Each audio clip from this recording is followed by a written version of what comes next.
오늘 말씀은 역대하 24장 4절에서 16절까지입니다. 역대하 24장 4절에서 16절입니다. 구약성경 한 687쪽입니다. 제 성경은 구약성경 687쪽 역대하 24장 4절에서 16절입니다.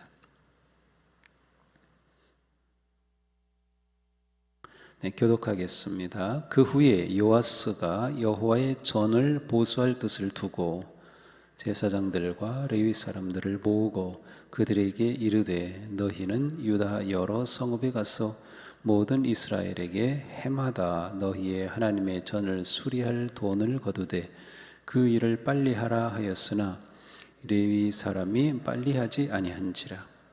왕이 대제사장 여호야다를 불러 이르되 네가 어찌하여 레위 사람들을 시켜서 여호와의 종 모세와 이스라엘의 회중이 성막을 위하여 정한 세를 유다와 예루살렘에서 거두게 하지 아니하였느냐 하니 이는 그 악한 여인 아달랴의 아들들이 하나님의 전을 파괴하고 또 여호와의 전의 모든 성물들을 바알을 위하여 사용하였음이었더라.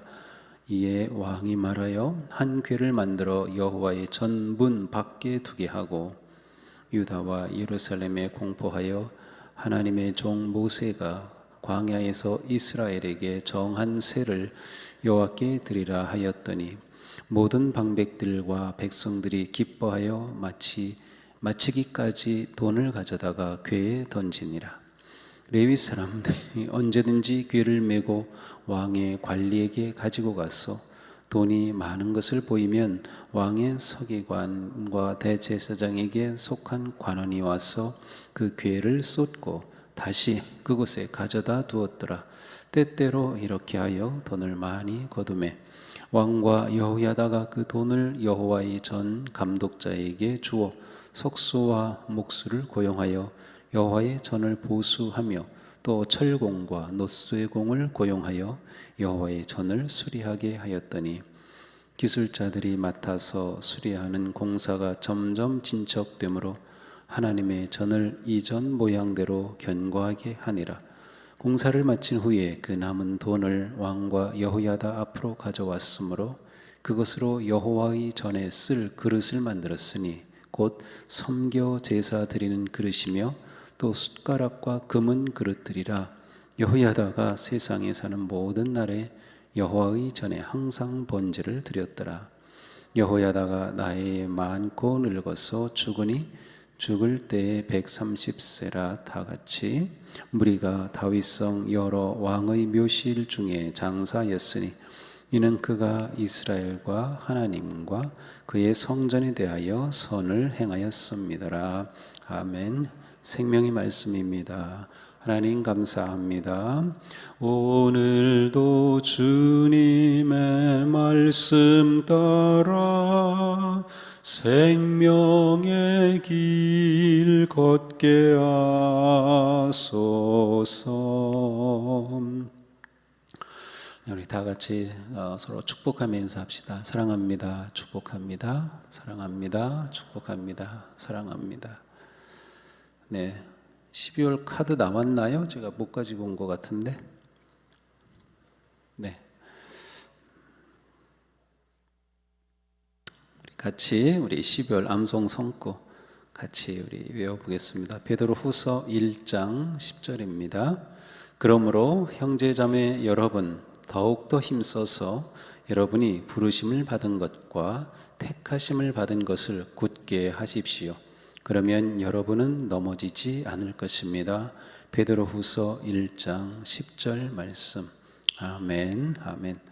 네, 우리 12월에도 아주 은혜로운 말씀을 주셨습니다. 이 말씀 붙잡고 12월 한 달 굳게 서기를 바랍니다. 자, 우리는 지금 계속해서 남유다의 역사, 특별히 왕의 역사를 보고 있습니다. 이제 어제부터는 요아스라고 하는 이 왕이 이제 새로 소개되죠. 요아스가 왕위에 오르는 것은 정말 극적인 일이었죠.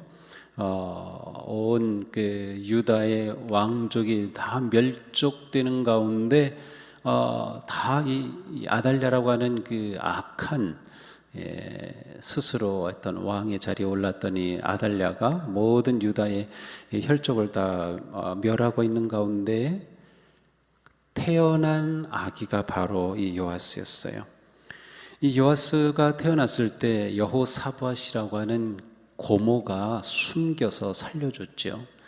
그래서 7세가 되었을 때 오늘 본문에 나오는 이 여호야다라고 하는 이 제사장에 의해서 왕위에 오르게 되고 그래서 이제 오늘 본문이 왕이 된 후에 하였던 그의 가장 아름다운 그러한 치적을 보게 됩니다.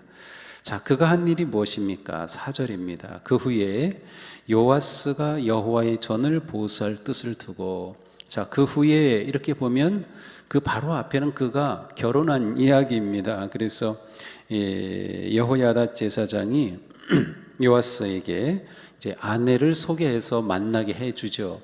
이렇게 제사장이 중매까지 한 것은 물론 이 요아스가 7세밖에 되지 않은 그러한 혼자 남은 유다의 자손이었기, 다윗의 자손이었기 때문이기도 하지만 바로 아달랴라고 하는 그 악한 왕비가 들어옴으로 인해서 유다가 신앙적으로 완전히 무너지고 왕가가 무너지는 이러한 일들을 경험하면서 이 아내를 잘 둬야 되는 거, 왕비가 제대로 들어와야 되는 거죠. 그래서 이 제사장 여호야다가 이제 이 요아스를 위해서 그가 성장하였을 때 결혼할 왕비까지 소개해서 가정을 이루게 합니다.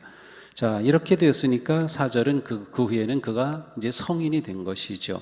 아직 어린아이 때가 아니라 결혼까지 하고 성인이 된 그때 대략적으로 이때 나이를 30세쯤으로 보고 있습니다. 그러니까 7세 왕이 되어서 점점 자라면서 드디어 이제 스스로가 왕의 권위를 가지고 통치할 수 있는 그쯤 되었을 때 그가 한 일은 여호와의 전을 보수할 뜻을 두고 하나님의 성전을 보수해야 할 마음을 가지게 되었습니다. 이렇게 성전을 보수해야 하는 것은 7절에 보니까 아달랴의 아들들이 하나님의 전을 파괴하고 여호와의 전의 모든 성물들을 바알들을 위하여 사용하였습니다. 그러니까 완전히 북이스라엘의 그 공주였던 아달랴가 이 남유다로 시집 와서 완전히 신앙적으로 다 황폐화시키고 하나님을 배반하고 바알을 섬기고 아세라를 섬기게 만들었던 거죠. 그렇게 하면서 성전을 완전히 파괴하고 말았어요. 성전을 돌보지 않았고 성전의 기물들을 전부 오히려 우상을 섬기는 그러한 기구로 사용하면서 완전히 성전이 버려졌습니다. 그런데 바로 요아스가 성전을 보수할 뜻을 갖게 되었어요. 뭐 정확히 나이는 알 수 없지만 30세쯤으로 보는데 그렇다면 좀 더 일찍 했더라면 하는 그런 생각도 듭니다. 어쨌든 이렇게 좋은 뜻을 품었어요. 그래서 5절에 보니까 제사장과 레위인들을 불러가지고 그들에게 말하죠. 자, 이제 성전을 보수해야 되는데 성전 보수를 하기 위해서는 하나님께서 성전 수리할 돈을 거두도록 해마다 거두도록 하였으니 그 밑에 보면 또 모세와 이스라엘 회중이 성막을 위하여 정한 세를 드리라고 하는 이 말씀을 근거로 해서 누구나 다 모든 하나님의 백성들은 해마다 성전 세를 내야 했는데 그것을 빨리 거두라 이렇게 얘기를 한 거죠. 이것을 보면 그동안 성전세도 제대로 거두지 않았던 것을 알 수 있어요. 자, 그래서 빨리 하라. 성전 수리할 돈을 거두어서 빨리 성전을 보수하라 이렇게 얘기했어요. 그런데 레위 사람이 빨리 하지 않았어요. 왜 빨리 하지 아니하였는지는 알 수 없어요. 그러자 왕이 이 여호야다 대제사장을 부릅니다. 여호야다를 불러서 네가 어찌하여 레위 사람들을 시켜서 이 일을 빨리 하게 하지 아니하였느냐라고 책망합니다. 이때 여호야다의 나이가 몇 살쯤일까요? 대략 한 110세, 113세쯤 되었을 때입니다.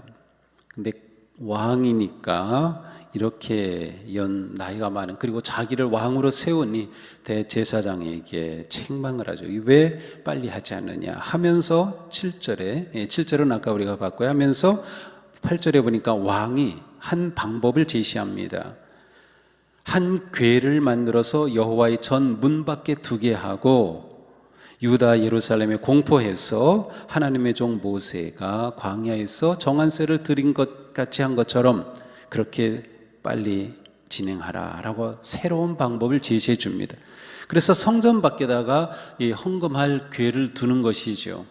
그래서 왕의 말대로 정말 궤를 갖다 놓고 온 백성들에게 공포하였더니 백성들이 너무도 기뻐하는 것입니다. 10절 모든 방백들과 백성들이 기뻐하여 마치기까지 돈을 가져다 궤에 던지니라. 너무도 기뻐서 온 백성들이 그 궤에 와서 성전세를 다 이렇게 내는 것입니다. 근데 얼마나 많이 가져오는지 11절에 보니까 그 궤가 가득 차면은 제사장과 레위인들이 그것을 가지고 가서 성전 금고에 쏟아놓고 다시 또 궤를 갖다 두고 하면서 많은 헌금이 들어오게 되었습니다. 자, 이렇게 되니까 원래 성전을 보수하려고 하였죠. 하여튼 그 뜻을 이루게 됩니다. 12절에 보니까 성전을 보수할 사람, 전문인들을 고용합니다. 전 감독자에게 주어 석수, 목수를 고용해서 여호와의 전을 잘 보수하게 됩니다. 이때가 솔로몬 성전이 세워진 후 약 150년쯤 지난 후입니다.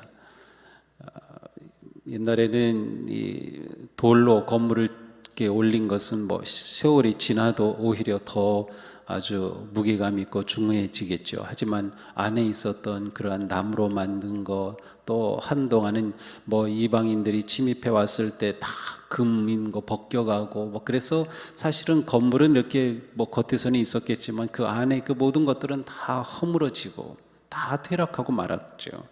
그런데 이 모든 것들을 석수와 목수를 고용해서 잘 보수하게 되었습니다. 일이 잘 진행이 되어 13절에 이전 모양대로 견고하게 하니라. 그래서 이 보수 공사가 잘 끝났습니다. 자, 그런데도 보니까 이 헌금이 남았습니다. 그래서 이제는 14절에 그 남은 돈을 가지고 이제는 성전에서 쓸 기구를 만들었어요. 그 그릇들을 만들었습니다. 이렇게 해서 성전에서 제사를 드릴 수 있도록 잘 준비가 끝났습니다. 결국 14절 마지막에 보니까 여호야다 대제사장이 세상에 사는 모든 날에 여호와의 전에 항상 번제를 드렸더라. 성전을 세운 그 목적을 회복하게 되었어요. 하나님께 제사 드리는 그 일이 그가 사는 날 동안 계속되었어요. 근데 약간 좀 뭔가 좀 낌새가 있죠. 여호야다가 세상에 사는 모든 날에 이렇게 했더라. 그러면 여호야다가 죽으면 어떻게 될까요? 내일 본문에 보면은 또 일이 벌어집니다. 자, 어쨌든 여호야다가 사는 날 동안 이렇게 성전이 회복이 되고 보수되고 또 제사가 매일 드려지면서 성전 회복에 놀라운 역사가 일어났습니다.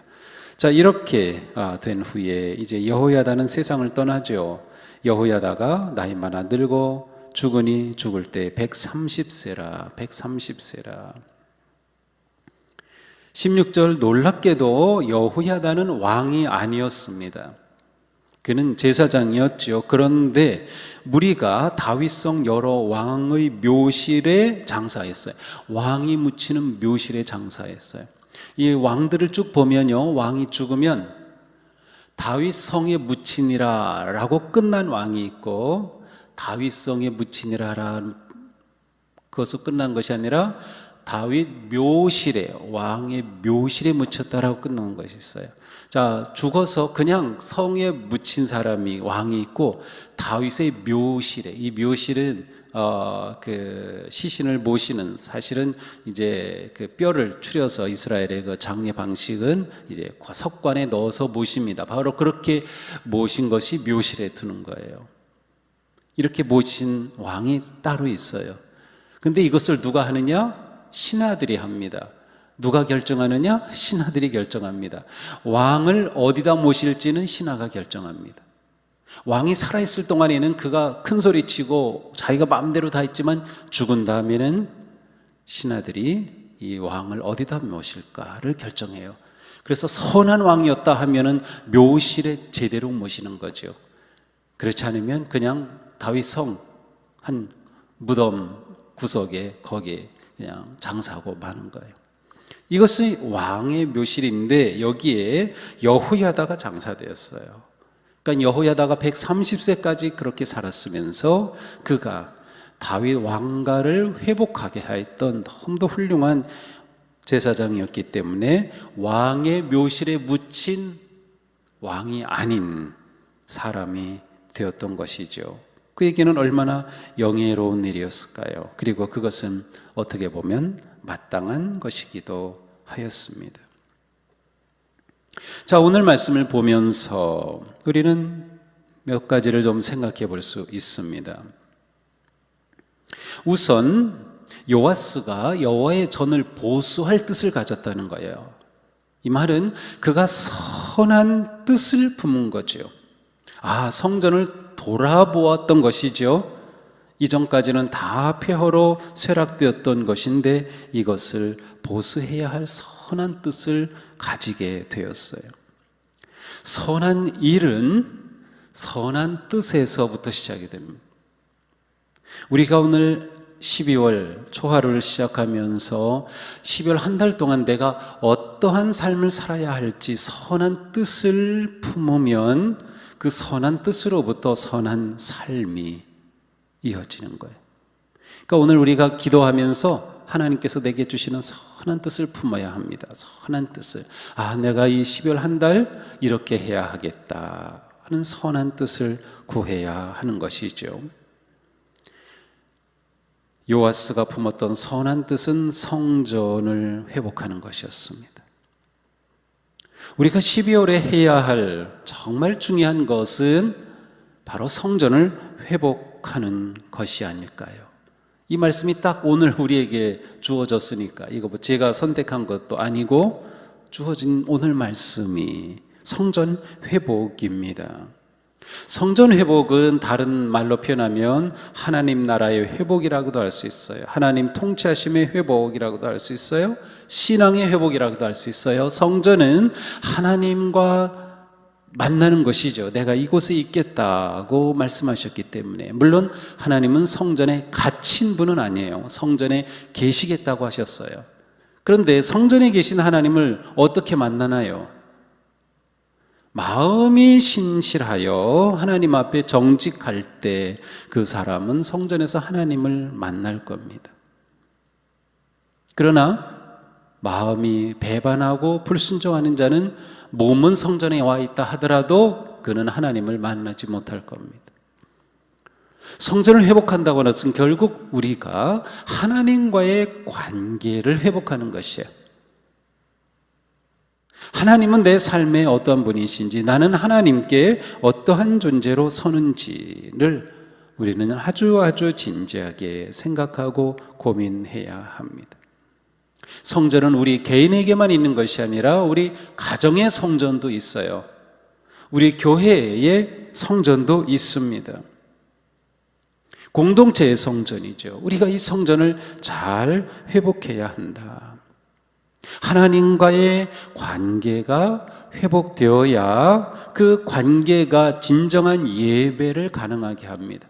성전이 잘 보수되었을 때 매일 제사를 드렸다라는 말씀처럼 우리가 성전을 회복할 때, 하나님과의 관계를 회복할 때 우리가 매일 하나님을 예배하며 하나님 앞에 거룩한 또 온전한 자녀로 세워지게 되는 것이다. 이를 위해서 그들은 성전 세를 내면서 헌신하였어요. 성전 보수가 그냥 이루어지는 것이 아니에요. 우리의 결단과 헌신이 필요합니다. 선한 뜻을 품고 선한 뜻을 위하여 결단하고 헌신할 때 그 헌신에는 희생도 필요하죠. 우리의 성전이 회복된다. 하나님과의 관계가 회복된다. 하나님과의 관계가 회복이 되면 모든 관계가 회복이 됩니다. 인간관계도 그렇고 가족 관계도 그렇고 세상과의 관계도 그렇고 그것이 회복이 되죠. 하나님의 뜻이 살아나기 때문이죠. 우리는 이러한 회복을 기대하면서 코로나 이후에 결코 코로나 이전으로 돌아갈 수 없다고 합니다.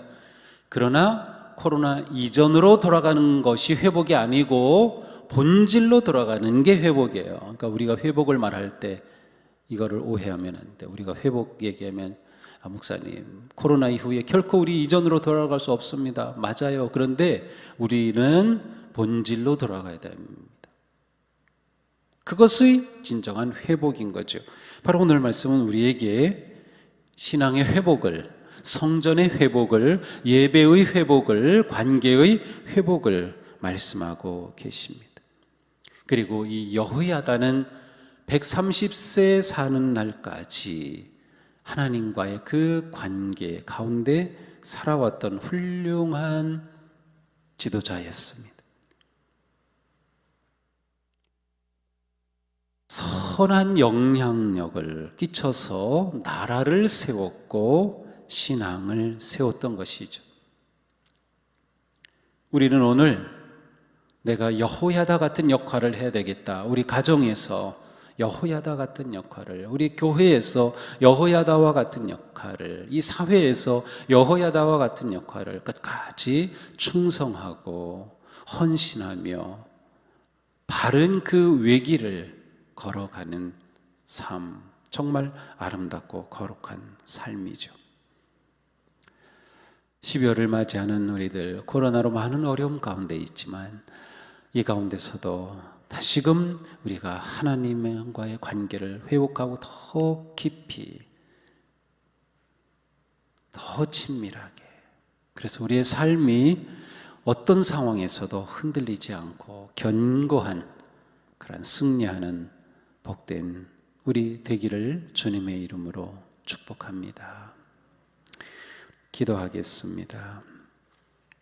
이 시간 우리 함께 기도할 텐데요, 오늘 말씀을 생각하면서 주님, 제 삶이 성전 회복의 삶을 살도록 12월 한 달 인도하여 주옵소서. 하나님과의 관계가 회복이 되도록, 성도 간의 관계가 바르게 회복이 되도록, 또한 세상과의 관계가 바르게 회복이 되도록, 그래서 거룩하신 하나님의 뜻을 이루고 그 뜻을 따라 살아가는 삶, 또한 나로 인하여서 우리 가정이 세워지고 우리 교회가 세워지고 이 세상이 세워지는 그런 복된 삶으로 인도하여 주옵소서. 우리 합심으로 기도하겠습니다.